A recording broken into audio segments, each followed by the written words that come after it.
Pinangunahan ng 69th Infantry Battalion ang pagpapalakas ng kakayahan at kahandaan ng CAFGU Active Auxiliary sa Zambales upang mapatatag ang seguridad at suporta sa mga komunidad.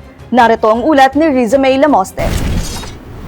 Pinalakas ng 69th Infantry o Cougar Battalion Philippine Army ang kahandaan ng mga miyembro ng Citizen Armed Forces Geographical Unit o CAFGO Active Auxiliary sa pamamagitan ng pamamahagi ng mga uniforme at kagamitang pang-operasyon sa Bakilan Patrol Base. Pinangunahan ni Lieutenant Colonel Mark Anthony B. Ruelos, Commanding Officer ng 69th Infantry Battalion, ang pamamahagi ng Pillar Pat uniforms, combat boots, athletic uniforms, athletic shoes at hydropacks sa mga miyembro ng CAFGO Active Auxiliary na nakatalaga sa Bakilan Patrol Base noong Hunyo 19. Naging matagumpay ang aktibidad sa suporta ni Colonel Harold M. Cabunok, Commandant ng Officer Candidate School ng Training Command Philippine Army, kasama ang mga estudyante ng Officer Candidate School.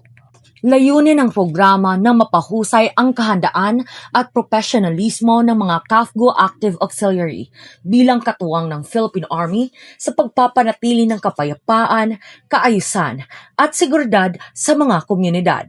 Sa kanyang mensahe, sinabi ni Colonel Cabunok na ang pagbibigay ng suporta sa mga CAFGO ay pagkilala sa kanilang mahalagang ambag sa seguridad ng bansa.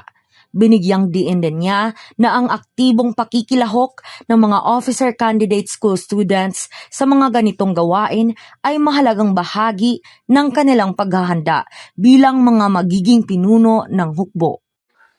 Sa patuloy na suporta ng 69th Infantry Battalion at ng mga Officer Candidate School, higit na napapalakas ang kakayahan at moral ng CAFGO Active Auxiliary. Patunay ito sa iisang layunin ng Philippine Army at ng mga katuwang nitong puwersa na mapanatili ang kapayapaan, seguridad at kaunlaran sa komunidad.